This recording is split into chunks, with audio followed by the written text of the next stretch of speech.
¿Qué tal amigos? Mi nombre es Andrés Calvo y esto es Entre News. El día de hoy vamos a hablar sobre gestión de crisis. Para ello tenemos una invitada súper especial, Hildegard González, docente internacional de la Maestría en Comunicación Estratégica de las Organizaciones de la Universidad de Piura. Además, ella es docente de la Universidad de Navarra.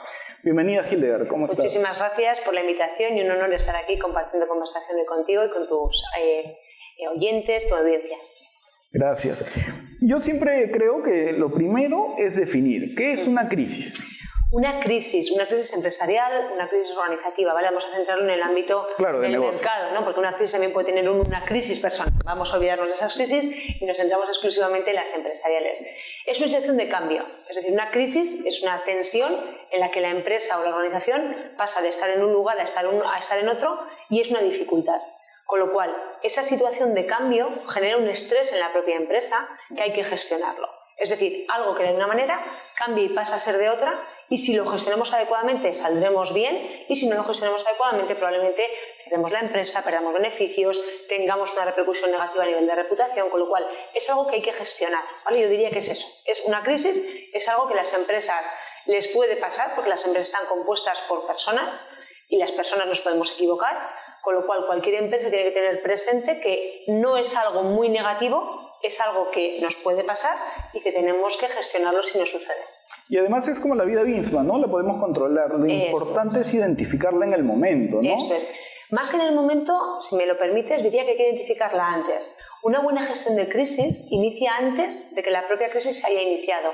¿Qué quiero decir con esto? Que cualquier empresa, cualquier organización, puesto que le puede suceder esto de lo que estamos hablando, debería pensar, reflexionar sobre qué actividades desarrolla que pueden ser origen de una crisis. ¿Esto cómo se resume a nivel de gestión de comunicación? En un manual de crisis. Es decir, una empresa que sabe que interactúa en un entorno comercial y en el que puede tener ciertas dificultades, tiene que reflexionar todo su modelo de negocio para identificar aquellos puntos que pueden ser críticos y, en primer lugar, eliminar aquellos que son eliminables, ¿no? Si tú analizas que a nivel de producción estás cometiendo un error de producción que te puede generar una crisis y lo puedes solventar, corrígelo antes de que te suceda, ¿no? Te estás ahorrando muchos disgustos, sustos y recursos que tendrás que emplear para solucionarlo. En un manual de crisis, cuando hacemos estas reflexiones de comunicación, tú además que eres experto en esto, me darás la razón, gracias. Analizamos lo que al cliente le sucede y detectas una serie de posibles grietas que tiene y se las propones mejorar. Hay, sin embargo, otras crisis que no son previsibles, con lo cual lo que hay que hacer en esas es, en ese manual, identificar cómo la empresa la gestionaría desde dos puntos de vista, el operativo y el comunicativo. En una crisis lo que hay que hacer es actuar, hacer algo y comunicar lo que se está haciendo. Imagínate, ¿no? Un lote de productos que nos sale tóxico porque ha habido un fallo de producción. ¿Qué tiene que hacer la empresa? Lo primero, quitar ese lote del mercado, pero al mismo tiempo comunicarlo. No vale de nada que quitemos el lote y no lo comuniquemos porque la gente no se ha enterado que lo hemos quitado, con lo cual hemos evitado el problema o hemos solucionado el problema, y no vale de nada que lo estemos comunicando, que lo estamos quitando cuando realmente no lo estamos quitando. Además, si lo quitas sin comunicar, peor generas más pánico. Exactamente. Porque dejas en la imaginación que digan, oye, ¿por qué lo está quitando? Esto es el rumor, surge el rumor. Exacto. En una crisis de comunicación siempre va a surgir el rumor, es decir, va a haber mucha gente que está opinando sobre qué es lo que ha pasado. Con lo cual, la empresa lo que tiene que hacer es ejercer la portavocía, canalizar la comunicación y explicar realmente lo que ha pasado. Y ese es un punto muy importante, ¿no? Porque las organizaciones tienden a no tener mapeado todos sus grupos de interés. Y por ende dicen, por ejemplo, solo tengo un portavoz, el gerente general. Pero el gerente general de una organización, su misma visión es estratégica y muy de negocio. Sí. Entonces, ¿qué haces con tus otros grupos de interés, ¿no? Por ejemplo, hacia adentro con los colaboradores, hacia afuera con los medios de prensa. Por ejemplo, el gerente general no necesariamente va a ser amigable con los medios de prensa, ¿no? De hecho, no suelen estar preparados. Hay otra herramienta muy importante que es bueno que tus oyentes tengan en cuenta, y es el tema de preparación de portavocías. Si cualquier empresa tiene que tener gente cualificada, profesionales cualificados dentro de la empresa para hablar públicamente, más en una situación de crisis, porque la tensión va a ser mucho mayor. No es lo mismo hablar cuando un medio de comunicación te pregunta amablemente algo que cuando te está interrogando por una situación delicada. Con lo cual, se entrena a los portavoces de crisis de una forma mucho más dura para que sepan reaccionar adecuadamente cuando eso suceda, ¿no? Además, en el trabajo previsional que tú nos cuentas, es mejor, ¿no? Porque así tenemos la oportunidad de poner personas que digan el mensaje correcto de la forma correcta, porque no solamente es el mensaje correcto, sino cómo lo dices, Exactamente. ¿No? De hecho, en un manual de crisis, además de registrar las posibles crisis que no son evitables y que tendríamos el protocolo de actuación a nivel operativo y comunicativo de lo que la empresa haría, preparas a portavoces. ¿Qué sucede con una persona que se ha enfrentado a una situación de tensión casi real de una potencial crisis? Cuando tú lo entrenas, la segunda vez que lo va a hacer siempre mucho mejor. Claro. Y va a controlar no solamente lo que dice, sino cómo lo está diciendo, con lo cual va a aumentar su credibilidad y vamos a ser mucho más transparentes de cara a esa audiencia que nos está escuchando. Claro, y como tú dices, ¿para qué esperar el momento de crisis, ¿no? De repente sale, por decirlo, él es el portavoz porque es de producción. Y es un ingeniero industrial, mecánico, que nunca se va a poner nervioso, que diferentes cosas que la audiencia va a decir, este tipo me está mintiendo. Suele pasar que en crisis son situaciones donde a veces las empresas se ven tan sobredimensionadas del problema que contratan un consultor externo para que les ayude, ¿no? Insisto, creo que no es buena jugada. Creo que la buena jugada en una empresa es contratar al consultor antes para que te ayude a identificar tus posibles riesgos, te ayude a solucionarlos y te prepare para las que no vas a poder solucionar y vas a tener que gestionar. Pero muchas veces cuando ya sucede la crisis, llaman a un consultor externo y ¿sabes qué es lo que pide la empresa muchas veces? Que el consultor sea el portavoz. Claro. El consultor es un mercenario, no es creíble ante la opinión pública. No es alguien de la empresa, no es alguien que sabe realmente lo que ha sucedido y la audiencia puede percibirlo como un muy simple mercenario, un señor al que han pagado para que diga lo que la empresa quiere decir, ¿no? Claro, y que no es la mejor estrategia. Puede salir y decir lo que fuere porque en verdad lo están pagando para eso, ¿no? Eso es. Sí, la coherencia es importante entonces en ese muy punto, importante. ¿no? ¿Cierto? De hecho, fíjate, hay una máxima en una gestión de crisis y es nunca mientas. En una crisis hay que decir siempre la verdad, aunque la verdad sea dura. Otra cosa es que a veces no hay que decir toda la verdad. Vamos a definir este matiz, pero nunca puedes mentir. Porque antes o después se sabrá. Y además de haberte equivocado y haber sido un mal gestor de tu empresa, haber hecho una casuística que ha generado una crisis, encima te tacharán de mentiroso. Con lo cual es muy importante que tengamos esa máxima.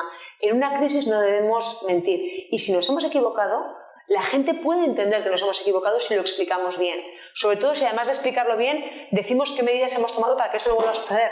¿Bien? Con lo cual hay que ser honestos, decir me he equivocado, estas son las medidas que he tomado para que esto no vuelva a suceder, pedir disculpas y si hubiera indemnizaciones, lógicamente también ponerlas sobre la mesa. Claro, con comunicación se arregla todo, ¿verdad? Exacto, es el paraguas para toda la organización, además, ¿no? Esto es. Una comunicación ligada a la operativa, es decir, hago cosas y comunico lo que estoy haciendo. Sí, porque si no se queda en el vacío, ¿no? Pero a veces pasa que en las organizaciones nos centramos mucho en el P por Q, en los números, entonces vamos por el lado operativo, el lado comercial, qué sé yo, el marketing de pronto por captar nuevos clientes, pero nos olvidamos de que la sociedad pues está con tres personas, sí, que si lo gestionamos adecuadamente, además cada uno de ellos es un potencial cliente, ¿no? Sí, o sea, un potencial cliente y un potencial defensor. Y aliado. Si tú, por ejemplo, has gestionado adecuadamente tu comunicación como empresa, gestionas bien tu comunicación interna, gestionas bien las relaciones con los medios, la relación con los accionistas, si es que los tuvieras, la relación con los proveedores, la relación con los clientes. Si esos 5 grandes grupos de interés tienen una buena interacción comunicativa contigo, aunque te equivoques, te lo van a perdonar. Porque además ya tienes los canales establecidos para comunicarte con ellos. Además van a servir de soporte para cualquier otro grupo de interés principal y el que de pronto no hayas visto. Todo eso gracias a tus clases. Fíjate, es que es un auténtico honor tener a un alumno que tiene ya su propia empresa, que está aplicando el contenido que vimos en la maestría de comunicación de la Universidad de Piura el año pasado y además que lo estás aplicando para tus clientes y que por lo que me has dicho, tus clientes están muy satisfechos de lo que estás haciendo con ellos. Porque es útil, es eficaz, es eficiente. El cliente ve que mejora su relación comunicativa y eso se ve en su cuenta de resultados, ¿verdad? Sí, claro, de hecho que sí, porque el tema de la maestría que tiene la Universidad de Piura, lo que a mí me gustó fue la formación que tiene de negocios, ¿no? Porque es parte de lo que hablamos, ¿no? Porque así como existe el ingeniero industrial jefe de planta que no sabe de comunicaciones, también hay que ver el otro lado, ¿no? ¿Qué pasa con el área de comunicaciones que de pronto no está bien imbuida del negocio y que a veces las mismas organizaciones no le dan pie, ¿no? Porque como es la persona que comunica y que todos pensamos fácil, los dejamos un poco de lado. Entonces cuando sucede la crisis lo llamamos ya, soluciona, y de pronto ellos no están bien claros de todos los aspectos de negocio, que es importante que sepan, ¿no? De hecho lo comentamos en la maestría, el director de comunicación es el que más sabe de la empresa y más sabe del sector, porque no solamente es alguien que está formado en comunicación, está formado en el negocio, con lo cual maneja muy bien las dos patas dentro de una empresa. Sí, claro. Acá en el Perú hay casos bien simpáticos, por decirlo de alguna manera. Por llamarlo de alguna forma. Por llamarlo de alguna manera, pero simpáticos para el lado docente, ¿no? Porque ejemplifican bien qué se hace, qué se hizo mal, qué se hizo bien. Pero de repente tú tienes algún ejemplo que quieras compartir con nosotros. Hay muchos ejemplos. Yo diría que ahora la mayor parte de las crisis de comunicación que las empresas tienen, o las que más escuchamos, surgen también porque ahora mismo cualquier cliente, cualquier persona, puede ser el causante de una crisis a una empresa. Y me explico. Antes había muchas posibles crisis que no trascendían a la opinión pública. Pero ahora con los smartphones, con las redes sociales, con las nuevas tecnologías, cualquier persona puede poner en jaque a una empresa. De ahí que las empresas tienen que estar más preparadas justo para poder interactuar y gestionar estas posibles crisis que les van a surgir. Claro, los medios digitales surgen, o mejor dicho, son una suerte de espada de Damocles sobre las organizaciones. Un cuchillo de doble filo, decimos Exacto, nosotros, sí. ¿vale? Te pueden cortar y al mismo tiempo te pueden ayudar a defenderte, ¿no? Así es, porque sí, una persona puede simplemente incendiar las redes sociales por una mala experiencia. Y ahí viene la contraparte, ¿no? La empresa no sabe cómo gestionar esa crisis. Acá en Perú, cuando hablamos de temas de crisis, se habla sobre todo en temas de digitales, de redes sociales, pero las crisis en verdad son mucho más amplias, ¿no? O sea, ¿en qué momento podemos definir que estamos frente a una crisis organizacional, digamos? Bien, yo diría que una crisis es toda aquella situación donde, como te decía antes, la empresa pasa una tensión. Y una crisis puede ser que tengas un sindicato que está haciéndote una huelga, porque ese sindicato que te está haciendo una huelga dentro de una empresa puede ser que derive en una falta de producción, de aprovisionamiento de bienes para los clientes, que el cliente entonces deje de comprar. O sea, hay como una concatenación de hechos. La cuestión es, una crisis es todo aquello que de repente tú como empresa detectes que te está generando un problema. Ante esa situación, ¿qué tenemos que hacer? Dos opciones. Lo primero, calibrar. Es decir, esto hay que gestionarlo en el plano interno solamente, o ya tiene una repercusión externa, porque muchas veces, si es una crisis interna, se puede gestionar internamente, solo por los canales de comunicación internos que la empresa tiene, sin que tenga trascendencia pública. ¿Bien? Por el contrario, es algo externo. Siempre que es algo externo, habrá que comunicar también internamente lo que está pasando, porque si nuestro trabajador, nuestro profesional está viendo que su empresa tiene un problema y lo está viendo en las noticias, él se siente inseguro, teme perder su puesto de trabajo, la reputación de su trabajo se ve dañada, ¿no? Hay una serie de condicionantes. Entonces, en este caso, siempre que detectemos que hay algo que no va bien, hay que gestionarlo. Muchas empresas, cuando algo no va bien, ¿sabes lo que hacen? Bueno, tú lo sabes bien porque te ha pasado seguramente, y es hacer lo que yo denomino la estrategia del avestruz, que es, meto la cabeza debajo de la tierra y esto no va conmigo, ya pasará. Hoy por hoy las crisis no pasan, aumentan, se hacen grandes y acaban siendo una avalancha que nos lleva por delante. Con lo cual, ante cualquier crisis hay que gestionarla. Claro, hay que detectarla y gestionarla, es decir, hay que hacer algo. Hay que tratar de convertir la amenaza en una oportunidad. Efectivamente, que esto también lo veíamos en clase. Veo que recuerdas perfectamente los contenidos. Cualquier crisis es una oportunidad de mejora, porque si hay una crisis es porque la empresa algo no está haciendo del todo bien. Con lo cual es la oportunidad perfecta para mejorarlo y para contar que lo ha hecho. Con lo cual, fíjate que teníamos esa oportunidad. De hecho, en chino, el anagrama de crisis en chino tiene dos anagramas y uno es riesgo y el otro es oportunidad. Y es la forma en la que a mí me parece que es muy ilustrativo para asesorar desde comunicación a cualquier empresa que tenga una crisis, ¿vale? Sí, claro. No hay que esperar a que suceda. Y luego lo que decías hace unos minutos era que llamamos a un consultor para que solucione, ¿no? Pero el consultor no necesariamente conoce del negocio tanto como tú. Entonces, ¿cómo lo vas a dejar solo al consultor y ponerlo al frente de la batalla? No, el consultor sabe mucho de gestión de crisis, pero desconoce a veces lo que es tu propia empresa. A mí me gusta decir que incluso para hacer un manual de crisis, el equipo perfecto es un departamento interno de comunicación, es decir, la gente de comunicación de esa empresa, más consultores externos. ¿Por qué? Porque los primeros tienen el conocimiento de la empresa y los otros tienen el conocimiento de la gestión genérica de crisis. Con lo cual, ese combinado hace un plan, un manual de crisis perfecto que te permite que si llega a suceder la crisis, como el consultor ha formado además a lo que son los propios directivos de comunicación de la empresa, los técnicos de comunicación de la empresa, están cualificados para poderla gestionar adecuadamente. Sí, porque después sucede también, por favor, hazme un manual de crisis. No. Entonces, Ya le dice. Entonces uno lo hace. ¿Y qué va a suceder? Va a suceder que cuando lo vea el de la empresa va a decir, oye, esto no funciona, esto no aplica. De hecho, voy a ser muy bruta en lo que voy a decir, pero cuando uno compra un manual de crisis, le venden el mismo manual de crisis que han hecho para otra empresa cambiándole el nombre, con lo cual no es válido. Hay que hacer manuales a medida, porque los problemas que esta empresa puede tener no son los que tiene esta otra.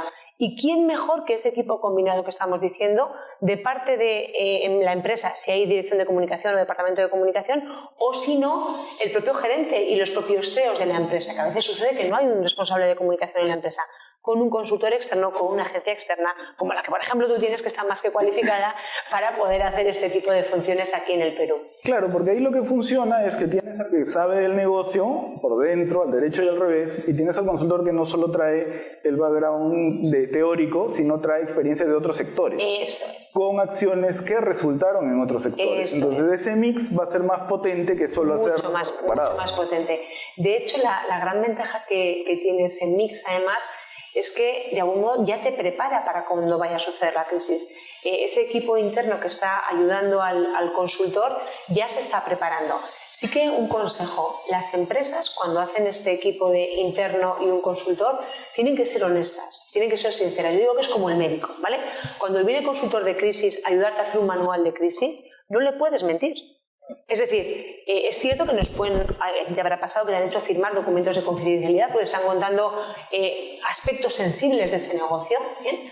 Pero tienes que contárselos al consultor, porque si no lo sabe no te va a poder ayudar a preparar cómo lo gestionarías si realmente llega a suceder, o no va a poder recomendarte que cambies cosas de tus procedimientos, porque el riesgo que tiene de si eso sucede a nivel de reputación, a nivel de ventas, a nivel de prestigio, no va a poder calibrar, con lo cual hay que ser muy sincero. Es como si fuera nuestro médico al que le contamos lo que nos pasa. Claro, y ahí hay organizaciones, clientes, como quieras verlos, que a veces también dicen, no le cuento para ver si él lo descubre. Craso error, ¿no? Error total. Pero más que, fíjate, yo lo que he detectado en mis años de experiencia como consultora es que no te lo cuenten porque a ver si lo descubre.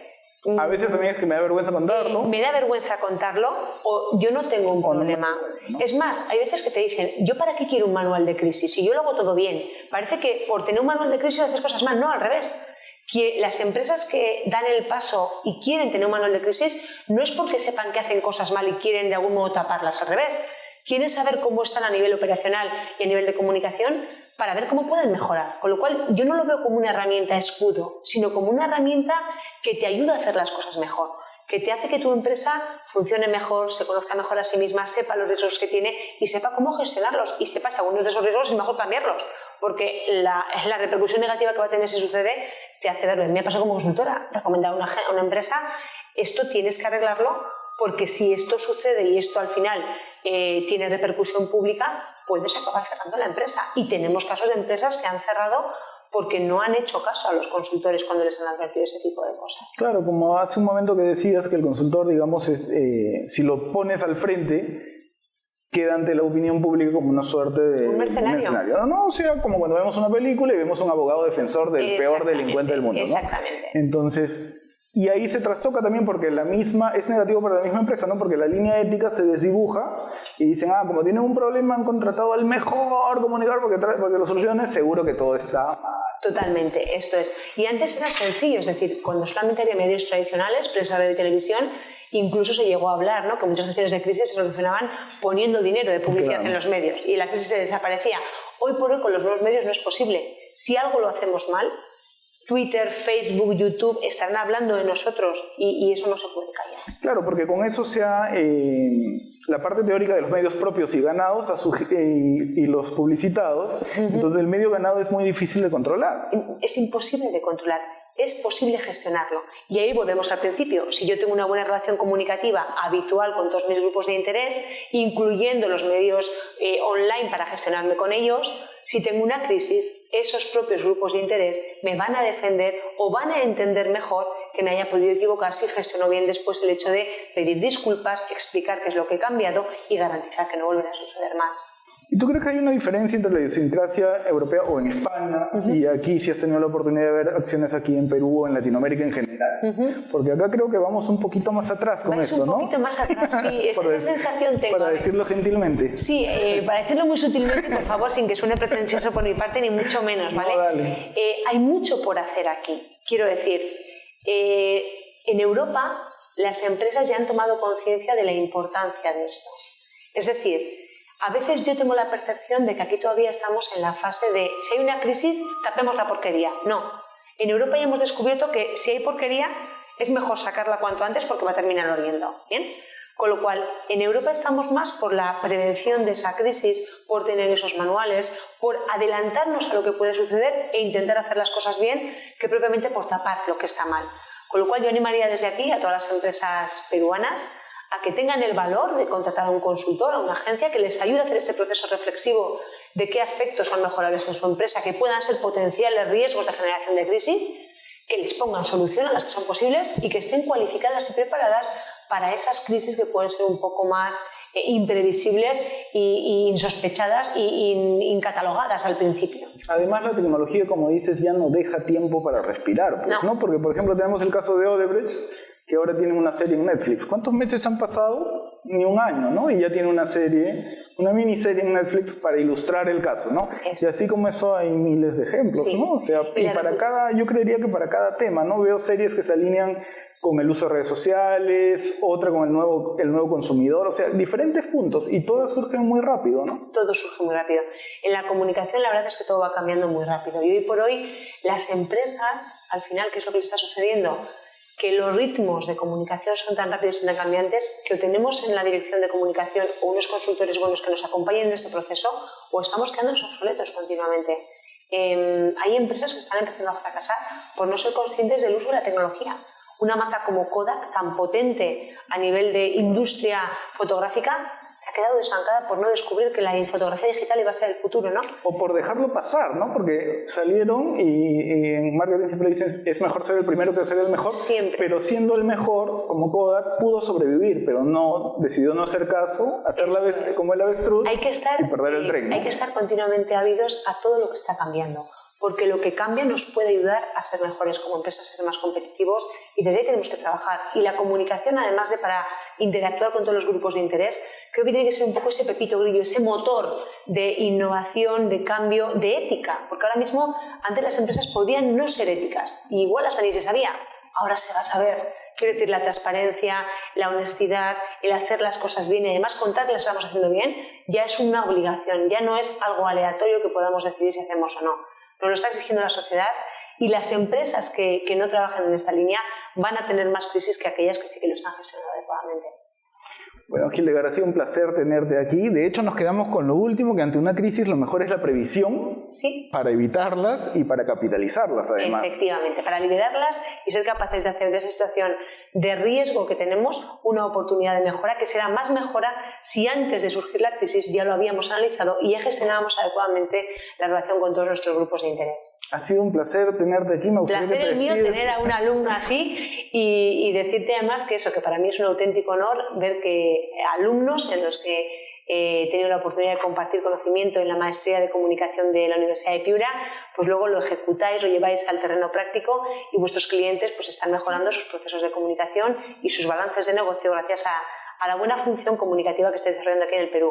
Hay mucho por hacer en Perú, creo que es un terreno bastante virgen en el campo de la comunicación, hay mucho por hacer y las empresas que primero se lancen a ello marcarán un diferencial competitivo sin ninguna duda.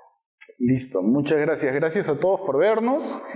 Ya saben, la maestría en comunicación estratégica en las organizaciones es una buena opción. Van a tener docentes de calidad internacional como Hildegard. Compañeros de este estilo, es decir, no hay ninguno malo dentro de esta maestría, todos son excepcionalmente interesados en la materia, con ganas de aprender y con ganas de luego ponerlo en práctica. El networking que surge también después de ello es interesante. Es bastante potente. Gracias a todos por vernos. Hasta nueva oportunidad.